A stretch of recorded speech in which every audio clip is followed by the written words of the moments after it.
അഭിനയത്തിന് പുറമെ രാഷ്ട്രീയത്തിലും സജീവമാണ് കൃഷ്ണകുമാർ. അഭിനയത്തിൽ തിളങ്ങി നിന്നൊരു സമയത്തിൽ അതിൽ നിന്നും വ്യത്യസ്തമായി ഇപ്പോൾ രാഷ്ട്രീയത്തിലേക്ക് ഇറങ്ങിയപ്പോൾ അവിടെയും തന്റെ രാഷ്ട്രീയ ജീവിതവും മിനുക്കിയെടുക്കുകയാണ് അദ്ദേഹം. കൃഷ്ണകുമാറിന്റെ വീട്ടിലെ കാര്യങ്ങളൊന്നും ഇപ്പോൾ നോക്കണ്ട, എല്ലാം തന്റെ 4 പെൺമക്കളും കൂടി നോക്കിക്കോളും എന്നാണ് കൃഷ്ണകുമാർ പറയുന്നത്. തന്റെ റിട്ടയർഡ് ലൈഫ് എന്ന് പറയുന്നത് ഇപ്പോൾ ആസ്വദിക്കുകയാണ്. തനിക്ക് ഇഷ്ടമുള്ള കാര്യങ്ങൾ, അതായത് തനിക്ക് രാഷ്ട്രീയമാണ് ഇഷ്ടമെങ്കിൽ രാഷ്ട്രീയം ചെയ്യാനും ഒക്കെ ഇഷ്ടപ്പെടുന്ന ഒരു രീതിയിലേക്ക് ഇഷ്ടമുള്ള കാര്യങ്ങൾ ചെയ്യാം. തന്റെ മക്കൾ തന്റെ വീട് നോക്കിക്കോളും എന്നൊരു ധൈര്യം ഇന്ന് കൃഷ്ണകുമാറിനുണ്ട്.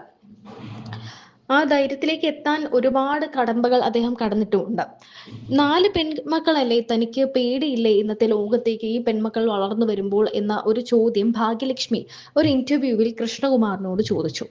ആ സമയത്ത് കൃഷ്ണകുമാർ പറയുന്നത് അതാണ് ധൈര്യമെന്നാണ്. ഈ വരാൻ പോകുന്ന 100 വർഷം എന്ന് പറയുന്നത് സ്ത്രീകളുടെ കയ്യിലാണ്. സ്ത്രീകളാണ് ഇനി നയിക്കാൻ പോകുന്നത്. ഇവർക്കൊക്കെ എന്തിനാണ് റിസർവേഷൻ കൊടുക്കുന്നത്, സ്ത്രീകൾക്ക് എന്തിനാണ് റിസർവേഷൻ എന്ന് ഞാൻ ചിന്തിച്ചിട്ടുണ്ട്. പക്ഷേ ഇനി മുന്നോട്ടുള്ള കാലം എന്ന് പറയുന്നത് അവരുടേതാണ്. അവരാണ് സമ്പാദിക്കാൻ പോകുന്നത്, അവരാണ് ഇനി ലോകം നയിക്കാൻ പോകുന്നത് എന്നൊക്കെ കൃഷ്ണകുമാർ വളരെ ആത്മവിശ്വാസത്തോടെ പറയുന്നുണ്ട്. അത് ഭാഗ്യലക്ഷ്മിക്കും നല്ലൊരു സംഭവമായി തന്നെ തോന്നി. അത് അപ്രിഷ്യേറ്റ് ചെയ്യുന്നുമുണ്ട്.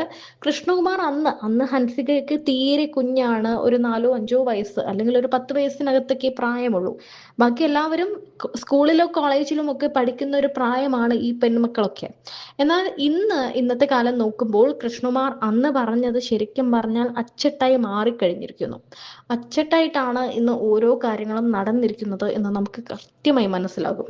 കൃഷ്ണകുമാറിന്റെ കുടുംബത്തിന്റെ ഓരോ കാര്യങ്ങളും നോക്കിയാൽ ഇവർക്ക് സ്വന്തമായി ബിസിനസ് ഉണ്ട്. ഒരാൾ കുടുംബമായി കഴിയുന്നു, അയാൾക്കും ബിസിനസ് ഉണ്ട്, സ്വന്തമായി വീടുണ്ട്, കാറുണ്ട്. എല്ലാം ഈ പെൺമക്കൾ തങ്ങളുടെ അധ്വാനത്തിലൂടെ തന്നെ നേടിയതാണ്.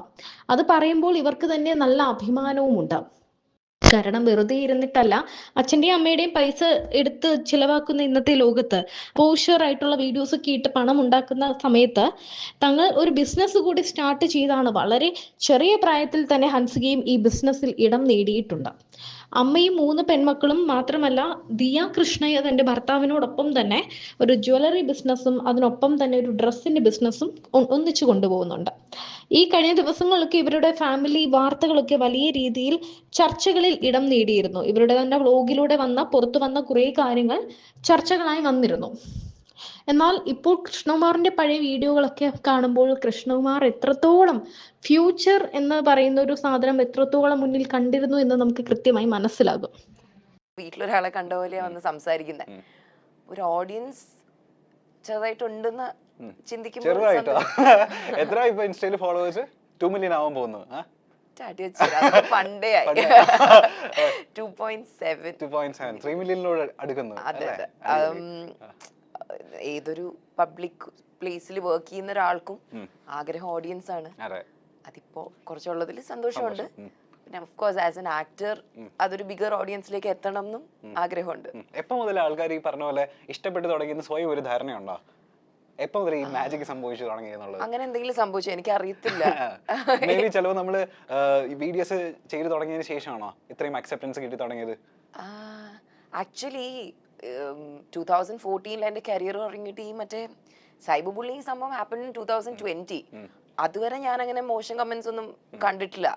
ആ ഒരു ഫേസിൽ with that cyber bullying thing happening and my father getting into politics, ആ സമയത്ത് മാത്രമാണ് ഞാൻ ഒരു സ്പ്ലേർജ് ഓഫ് ബാഡ് കമന്റ്സ് കണ്ടിട്ടുള്ളത്. അത് ആ ഫേസ് കഴിഞ്ഞപ്പോ മാറി കേട്ടോ. അപ്പം പണ്ടങ്ങനെ പ്രശ്നമൊന്നും ഉണ്ടായിരുന്നില്ല.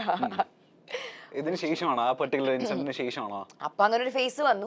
പക്ഷെ പിന്നെ ആൾക്കാർക്ക് മനസ്സിലായി ദാറ്റ് there's no point, വെറുതെ നെഗറ്റീവ് പറഞ്ഞുകൊണ്ടിരിക്കുന്നില്ല. നമ്മളോട് ഒരാളൊരു ദ്രോഹം ചെയ്തിട്ടില്ലാതെ വെറുതെ എന്തിനാ അവരുടെ പേജിന്റെ താഴെ പോയി കമന്റ് ഇടുന്നെന്നുള്ളൊരു റിയലൈസേഷൻ പിന്നെ ആൾക്കാർക്ക് വന്നു. കാരണം ഇപ്പൊ എന്ന് പറഞ്ഞാൽ ഞാൻ കാണുന്നൊരു സംഭവം, ഒരു ധാരണയില്ലാത്ത മോശം കമന്റ് ഒക്കെ ആരെങ്കിലും ഇട്ടാലും അത് ചോദിക്കാനും കമന്റ് ബോക്സിൽ ആൾക്കാരുണ്ട്. അപ്പം ഇതൊരു സൈക്കിൾ ആണെന്ന് തോന്നുന്നു. എന്തായാലും മറ്റേ ലെറ്റർ ടു സൈബർ ബുള്ളിങ്, അതിനുശേഷം ഈ പറഞ്ഞ പോലെ ബുള്ളിങ് വളരെയധികം കുറഞ്ഞിട്ടില്ലേ? കുറേയധികം മാറ്റം വന്നതായിട്ട് സ്വയം തോന്നുന്നില്ലേ? May be. കാരണം see I tell you what, ആ ഒരു video it came at the right time. But കഴിഞ്ഞിപ്പോ എത്രയോ നാളുകളിൽ ഈ സൈബർ ബുള്ളിങ് എന്ന് പറയുന്ന വിഷയത്തിനെയൊക്കെ കുറിച്ച് ഒത്തിരി കോൺവെർസേഷൻ ഉണ്ടായിരുന്നു അല്ലെ. People spoke so much about it that എല്ലാവർക്കും ഇതിനെ കുറിച്ച് നല്ലൊരു തക്കതായ ധാരണ കിട്ടി. ടു ദ പോയിന്റ് ദാറ്റ് ഇപ്പം ഒരു ആവശ്യവുമില്ലാതെ ഒരാള് ഒരു സോഷ്യൽ മീഡിയ പ്ലാറ്റ്ഫോമിൽ മോശമായിട്ട് സംസാരിക്കുകയാണെങ്കിൽ ചോദിക്കാൻ വേറെ 10 പേരുണ്ട്. ആ ഒരു മാറ്റം ആൾക്കാരിൽ വന്നു. ചോദിക്കാൻ ആൾക്കാർ വന്നപ്പോൾ ഈ പറയാൻ വരുന്നവരുടെ എണ്ണവും കുറഞ്ഞു. അതാണ് സംഭവിച്ചത്. ഏതൊരു വിഷയത്തിലും കോൺവെർസേഷൻ സംഭവിക്കുമ്പോഴത്തേനും എന്താ പറയാ, ആൾക്കാർ അതിൽ കുറച്ചുകൂടി ആൾക്കാർക്ക് അത് മനസ്സിലായി തുടങ്ങുമ്പോൾ പിന്നെ വൃത്തിയേട് കാണിച്ചുകൊണ്ടിരിക്കുന്നവർക്ക് പറ്റത്തില്ലല്ലോ, കുറയും. പിന്നെ അതിന്റെ അപ്പുറത്ത് ഉളുപ്പില്ലാത്ത ആൾക്കാർ ഇനിയും വന്ന് പിച്ചുമ്പയൊക്കെ പറയത്തുള്ളൂ. അത് 10 പേര് എന്നെ തെറി വിളിച്ചാലും കുഴപ്പമില്ല, ഞാൻ പിച്ചുമ്പയും പറയും.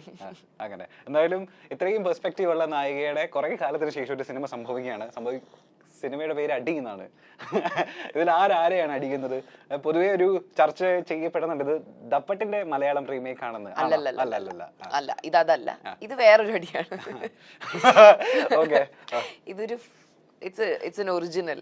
ആൻഡ് അത് മാത്രമല്ല, എനിക്ക് ഈയിടെ സിനിമ കണ്ടപ്പോൾ എനിക്ക് തോന്നിയ ഒരു പോസിറ്റീവ് എന്ന് പറഞ്ഞാൽ ഇത് വളരെ ഡിഫറെന്റ് ആയിട്ടുള്ള ഒരു സിനിമയാണ്. മറ്റൊരു സിനിമയെ അനുകരിക്കാൻ നോക്കുന്ന ഒരു സിനിമയല്ല. ഈ സിനിമയിലുള്ള സംഭവം ഞാൻ ഇതുവരെ വേറൊരു സിനിമയിൽ കണ്ടിട്ടില്ല. അപ്പം ഈ പറഞ്ഞ പോലെ ഒരു അടിയാണ് നാച്ചുറലി നമ്മൾ ഇതിന്റെ സെൻട്രൽ പോയിന്റിൽ സംസാരിക്കുന്നത്. ഒരു അടിയെ കുറിച്ച് തന്നെയാണ്. വേറെ എന്തെങ്കിലും അടിയും ആകാം, ഇങ്ങനെയാവാം. ഇങ്ങനെയാണെങ്കിൽ 3, ഇങ്ങനെയാണെങ്കിൽ 0 എന്ന് പറയുന്ന പോലെ. അതെനിക്കറിയത്തില്ല. പക്ഷെ ഒരു അടി തന്നെയാണ് ഇതിന്റെ ഒരു ക്രക്സ് എന്ന് പറയുന്നത്. അതായത് cinema the cause of the film cinema തുടങ്ങി കുറച്ചു നേരത്തിൽ തന്നെയാണ് വരുന്നത്. അപ്പം there is an അടി. ആ അടിയെ ചുറ്റിപ്പറ്റി നടക്കുന്ന കാര്യങ്ങളും, ഒരു പ്രശ്നം സംഭവിക്കുമ്പോൾ നമ്മൾ പലതും ചെയ്യും, അതിൽ ചിലത് നമ്മുടെ കയ്യിൽ നിന്ന് പോവും. അതേ തുടർന്ന് സംഭവിക്കുന്ന മറ്റു ചില കാര്യങ്ങളും അങ്ങനെ പോകുന്ന ഒരു സിനിമയാണ്. ഒരു 1 വീക്ക് ടൈം ഫ്രെയിമിന്റെ അകത്ത് സംഭവിക്കുന്ന ഒരു ചെറിയ കഥയാണ്. നമ്മള് ഇതിനെ പറ്റി ട്രെയിലർ ഇറങ്ങിയിട്ടില്ല, ടീസർ ഇറങ്ങിയിട്ടില്ല, ഒരു ക്ലൂ ഇല്ല നമുക്ക്. ആകെ നമുക്ക് അറിയാവുന്നത് അഹാനയുടെ ബർത്ത്ഡേക്ക് ദുൽഖർ പോസ്റ്റ് ചെയ്ത ഒരു ഫോട്ടോ മാത്രമേ ഉള്ളൂ, ഫസ്റ്റ് ലുക്ക് പോസ്റ്റർ മാത്രമേ ഇതിനെ പറ്റി ഒരു ക്ലൂ ഉള്ളൂ. അതിൽ ആക്ച്വലി ഷൈൻ ടോം ചാക്കോന്റെ മുഖത്തൊരു ചുവന്ന പാടുകളുണ്ട്, മർദ്ദനമേറ്റ പാടുകൾ. ആ കറുത്ത കൈകൾക്ക് പിന്നിൽ താങ്കളുടെ കൈപ്പാടാണോ? കറക്റ്റ് ആ സമയത്ത് തന്നെ. നല്ല തൊണ്ടവേദന ഉണ്ടോ? ഞാൻ നല്ല ഉത്സാഹത്തിൽ കുടിച്ചോണ്ടേ. അല്ല, ഞാനല്ല അതിന്റെ കാരണക്കാരൻ. കറുത്ത കാര്യങ്ങൾ നമ്മളെ അല്ല. അല്ലല്ല. പിന്നെ ആരെ ഈ ഷൈൻ ടോം ചാക്കോനെ എടുത്തിട്ട് ചാമ്പുന്ന മുഖത്ത്? ഞാൻ ബാക്കി കഥയും കൂടി പറഞ്ഞുതരട്ടെ. അതാണല്ലോ അത് ഈ പറഞ്ഞ. പക്ഷെ ഈ പറഞ്ഞ ക്രക്സ് അത് തന്നെയാന്ന് പറഞ്ഞ സിനിമ കണ്ടു തുടങ്ങി ഒരു 15ാമത്തെ മിനിറ്റിൽ നിങ്ങൾക്ക് അത് അറിയാൻ പറ്റും. 20-ഒന്നും വേണ്ട, 15ാമത്തെ മിനിറ്റിൽ നിങ്ങൾക്ക് അറിയാൻ പറ്റും എന്താ സംഭവം. ആരെ അടിച്ചു, ആരെന്തിനടിച്ചു, എങ്ങനെ അടി വീണു, എത്ര അടി വീണു, എല്ലാം അറിയാൻ പറ്റും. പക്ഷേ ഈ കണ്ട അടി ഞാൻ കൊടുത്ത അടിയല്ല, വേറെ ആരുടെയോ വേറെ വഴി വന്ന അടിയാണ്. എന്റെ അടി ഇങ്ങനെ അല്ല എന്നാണോ?